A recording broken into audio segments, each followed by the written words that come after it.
안녕하세요. 한빛교회 성도 여러분.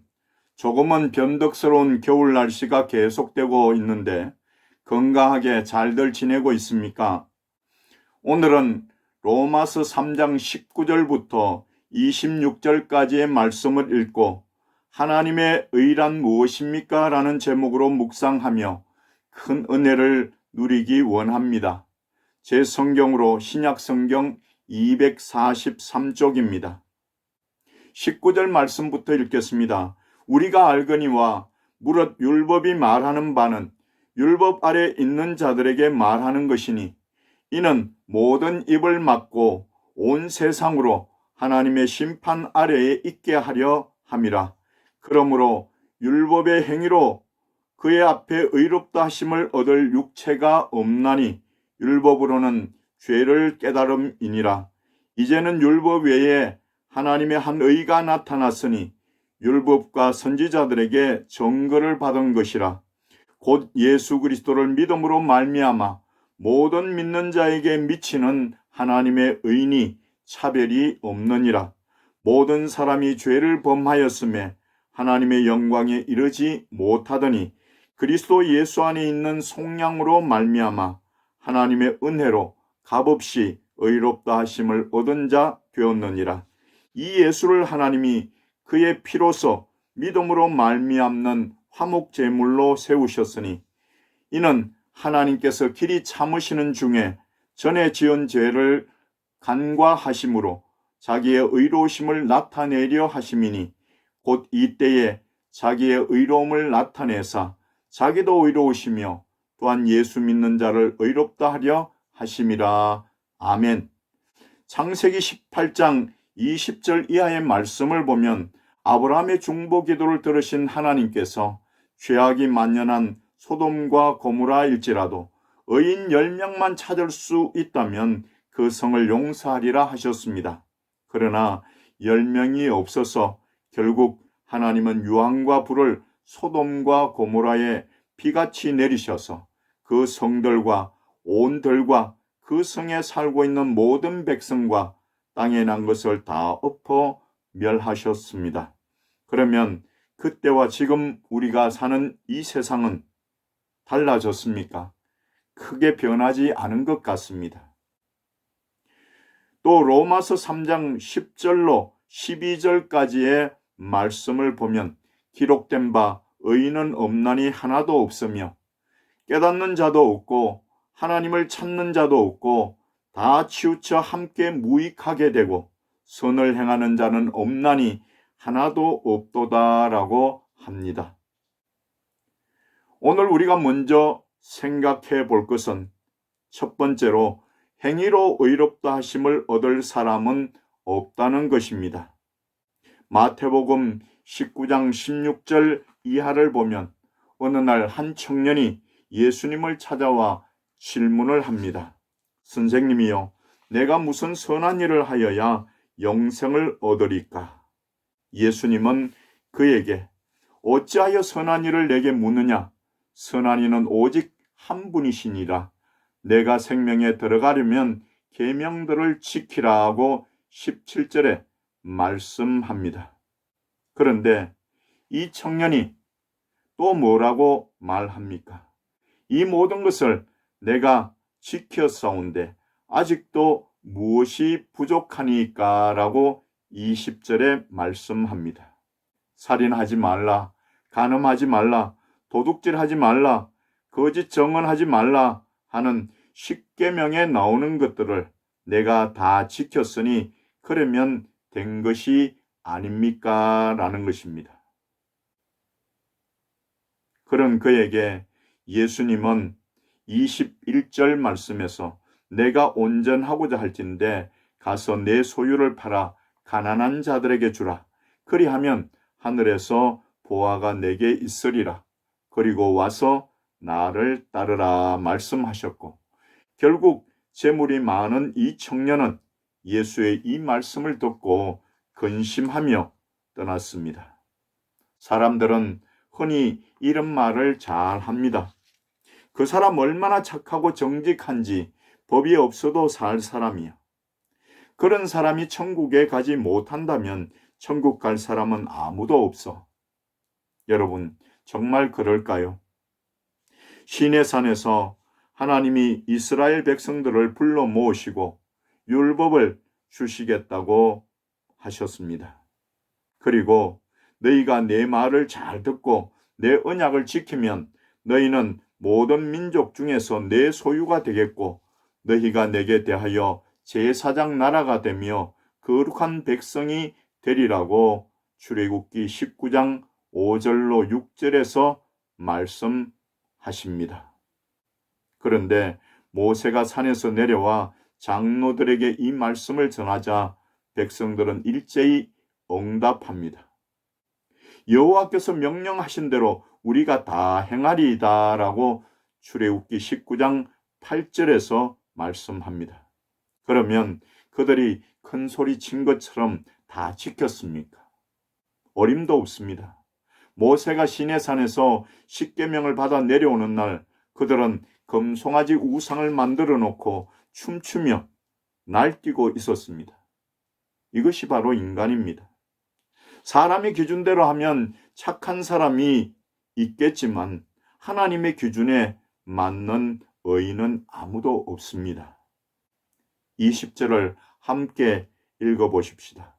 그러므로 율법의 행위로 그의 앞에 의롭다 하심을 얻을 육체가 없나니 율법으로는 죄를 깨달음이니라.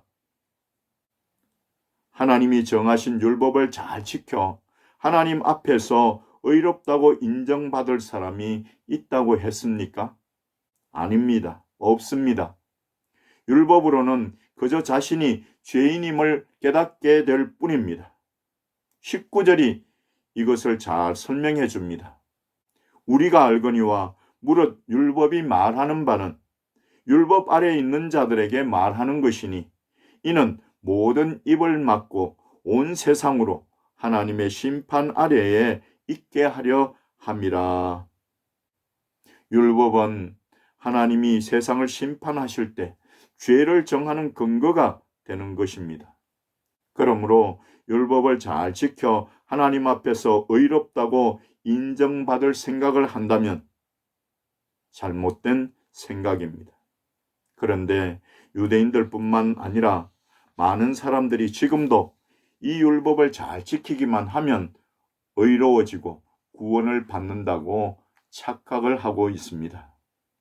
그뿐 아니라 세상에 나만큼 정직하게 살고 나만큼 의롭게 사는 사람이 어디 있느냐는 착각 속에 사는 사람이 있다면 그것은 큰 비극입니다. 사랑하는 한빛교회 성도 여러분, 행위로 의롭다 할 자는 아무도 없다는 사실을 인정해야 그 다음 문제를 풀 수 있는 길이 열립니다. 의로우신 하나님 앞에 하나님 저는 죄인입니다 라는 인정과 회개만이 예수 그리스도를 믿음으로 의롭다함을 얻을 수 있는 길임을 분명히 아시기 바랍니다. 두 번째로 율법 외에 하나님의 한 의가 나타났습니다. 그러면 어떻게 해야 합니까? 온 세상이 다 심판을 받아야 합니까? 그런데 하나님이 한 가지 길을 제시하셨습니다. 21절에 보니 이제는 율법 외에 하나님의 한 의가 나타났으니 율법과 선지자들에게 증거를 받은 것이라고 말씀합니다. 강정희라는 분의 책 120가지 교육 클리닉에서 이런 말을 합니다. 학교에서는 학생들의 성적을 평가하기 위해 시험을 보는데 100점 맞은 아이는 공부를 잘하는 아이이고 0점을 맞은 아이는 아무것도 모르는 아이라고 생각하면 안 된다는 것입니다. 왜냐하면 문제가 쉬우면 100점을 맞고 어려우면 0점을 맞을 수 있는 게 시험이라는 것입니다. 가령 100점 맞은 아이도 문제를 어렵게 내거나 엉뚱한 것을 시험 문제로 내면 0점을 맞을 수도 있고 또 0점 맞은 아이라도 그 아이가 아는 문제만 냈을 경우 100점을 맞을 수 있다는 것입니다. 맞는 말입니다. 지금까지 하나님이 내주신 율법이란 문제는 100점을 맞을 사람이 아무도 없었습니다. 그래서 율법 외에 다른 문제를 내셨습니다. 그것이 무엇입니까? 예수 그리스도를 믿는 사람을 의롭다 하시기로 정하신 것입니다. 그래서 22절 말씀에 곧 예수 그리스도를 믿음으로 말미암아 모든 믿는 자에게 미치는 하나님의 의니 차별이 없느니라고 하십니다. 그런데 이 하나님의 의는 이미 율법과 선지자들을 통해 증거하신 것입니다. 이것은 하나님이 새롭게 제정하신 것이 아니라 이미 율법과 선지자들, 즉 구약 성경에서 말씀하고 계신다는 뜻입니다. 하나님은 율법을 통해서는 다만 죄를 깨닫게 하시고 의인으로 인정받을 수 있는 다른 길을 마련해 놓으셨던 것입니다. 그리고 이 사실을 구약의 율법과 여러 선지자들을 통해 미리 알려주셨습니다. 예를 들면 아담과 하와가 선악과를 따먹은 후에 무화과 잎으로 치부를 가리는 옷을 만들어 입어보았지만 그것은 몇 시간이 지나지 않아 다시 만들어야 했습니다. 그런데 하나님은 짐승을 잡아 그 가죽으로 옷을 만들어 주셨습니다. 이것은 자신의 방법으로는 수치를 가릴 수 없고 한 마리의 짐승이 피를 흘려 죽어야 하고 그리고 그 가죽으로 옷을 만들어 입어야 수치가 가려질 수 있음을 보여주신 것입니다. 그리고 두 번째로 이 하나님의 의는 모든 민족에게 차별을 두지 않으셨습니다. 이 하나님의 의는 유대인은 예수를 믿음으로 의롭다 하심을 받고 한국인은 안 되는 그런 법이 아닙니다. 22절에 보니 곧 예수 그리스도를 믿음으로 말미암아 모든 믿는 자에게 미치는 하나님의 의니 차별이 없느니라고 말씀합니다. 율법이 모든 사람을 하나님의 심판 아래 두고 죄 있다 하는데 차별을 두지 않는 것처럼 하나님의 의도 하나님의 구원을 이루는데 어느 누구에게도 차별을 두지 않습니다. 다만 한 가지 조건이 있으니 예수 그리스도를 구주로 믿는 자들은 모두 하나님의 구원에 들어간다는 것입니다. 사랑하는 한빛교회 성도 여러분, 우리는 하나님의 크고도 놀라운 사랑을 입어 예수 그리스도를 믿음으로 의롭다함을 얻는 하나님의 의를 힘입게 되었습니다. 이 믿음으로 자유함을 누릴 뿐만 아니라 아직도 죄의 종노릇하는 이들에게 이 복음을 전합시다. 마지막 세 번째로 이 의는 하나님의 은혜로 값없이 주신 것입니다. 우리가 어떻게 하나님의 의의 요구를 충족시킬 수 있을까요? 하나님께서 길을 열어주셨는데 예수님이 이 땅에 오셔서 하나님께 나아갈 수 있는 길을 열어주신 것입니다. 그런데 그 길을 열어주시기 위해 예수님은 십자가 위에서 우리 대신 피를 흘려 죽으셔야 했습니다.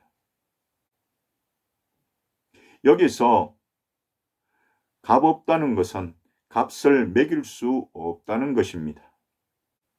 하나님의 은혜로 나 대신 예수 그리스도 그분이 내 죄의 대가를 지불하셨습니다.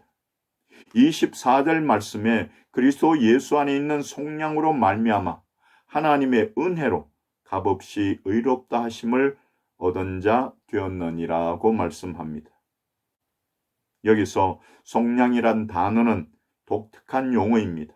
헬라어로 아폴리트로시스인데 몸값, 속전을 의미합니다. 속전을 받고 자유롭게 함을 의미하지만 또한 해방이라는 보다 일반적 의미를 가지기도 합니다. 그러니까 속전, 즉 몸값을 지불하여 해방시켜 준다는 뜻입니다. 그렇다면 우리의 속전, 즉 몸값은 누가 무엇으로 지불하였습니까? 바로 예수 그리스도께서 십자가에 달려 죽으시고 흘리신 피값으로 대신 지불하신 것입니다. 그러니 그것은 세상의 어떤 가치로도 환산할 수 없는, 다만 하나님의 은혜로 된 것이기에 값없이라고 말한 것입니다. 두 번째로는 우리를 의롭다 하시기 위해 그리스도를 화목 제물로 세우셨다는 것입니다. 예수님이 십자가에 달려 죽으심으로 우리를 위한 화목 제물이 되셨고 그분 안에서 우리는 값없이 은혜로 용서를 받았습니다. 이 예수를 하나님이 그의 피로서 믿음으로 말미암는 화목 제물로 세우셨으니 이는 하나님께서 길이 참으시는 중에 전에 지은 죄를 간과하심으로 자기의 의로우심을 나타내려 하심이니라고 25절에서 말씀합니다. 예수님은 우리가 의롭다 여김 받을 길을 완성하셨고 우리는 그 사실을 믿음으로 받아들이기만 하면 되는 것입니다. 어떤 이들은 말합니다. 아니, 하나님이 그냥 용서해 주시면 되지 왜 이렇게 힘든 방법을 사용하셨는가? 그러나 성경은 대답합니다. 26절에 보니 자기도 의로우시며 또한 예수 믿는 자를 의롭다 하려 하심이라. 하나님은 죄인을 자기 마음대로 용서하신 것이 아니라 하나뿐인 아들 예수 그리스도를 화목 제물로 삼으셔서 우리 인간들의 죄를 용서하신 것입니다. 사랑하는 한빛교회 성도 여러분, 우리가 하나님 앞에 의롭다 여김 받을 수 있는 길은 오직 한 가지, 예수 그리스도를 구주로 믿는 방법밖에는 없습니다. 또한 우리를 사랑하셔서 아들 예수 그리스도를 화목 제물로 희생하심으로써 값없이 그 길을 열어주신 하나님의 크신 은혜를 기억하고 감사하며 이 구원의 도를 다른 형제들에게도 전하는 여러분들 다 되시기를 예수 그리스도의 이름으로 간절히 축원드립니다. 기도하겠습니다. 하나님 감사합니다. 어느덧 1월의 마지막 주일에 이 시간 저희들이 하나님 앞에 예배로 나아갑니다. 긍휼히 여기시고 이 시간도 우리의 예배를 기쁘게 받아주시며 예배하는 모든 이들에게 크신 은총 베풀어 주시옵소서. 또한 성도들의 가정과 가족들에게도 동일한 은혜를 베풀어 주시옵소서. 하나님, 코로나19 바이러스 감염증의 확산이 아직도 우려가 되고 또 겨울 날씨가 변덕스러운 가운데 있습니다. 우리의 건강을 지켜주시고 하나님, 우리에게 맡겨진 일들을 은혜로 감당할 수 있도록 인도하여 주시옵소서. 혹 병중에 있는 성도들이 있습니까? 하나님, 깨끗하게 회복시켜 주시옵소서. 이 시간에 귀한 예물을 하나님 앞에 정성껏 올려드립니다. 생일을 맞아 감사 예물 드리는 손길이 있습니다. 하나님이 그 삶에 축복하셔서 늘 하나님의 풍성한 은혜를 누릴 수 있도록 도와주시옵소서. 10분의 1을 하나님의 말씀대로 드리는 귀한 손길도 있습니다. 약속하신 복으로 하나님 넘치게 채워주시옵소서. 이 한빛교회를 위해서 기도하며 선교 예물 드리는 교회들과 가정이 있습니다. 하나님께서 그 산업에 또 그 교회에 하는 일들 위에 복을 내려 주시옵소서. 하나님 앞에 나올 때마다 정성껏 예물 준비하여 드리는 손길들도 있사오니 저들과 늘 함께 하시며 크신 은총 베풀어 주시옵소서. 예수 그리스도의 이름으로 간절히 축복하며 기도드립니다. 아멘. 이제는 우리 주 예수 그리스도의 크신 은혜와 하나님 아버지의 만극하신 사랑하심과 성령님의 충만 역사 위로 교통하심, 오늘도 하나님 앞에 예배드리는 귀한 성도들과 저들의 가정과 가족들과 838 대대와 이 나라 이 민족 위에 지금부터 영원토록 함께 있을지어다. 아멘.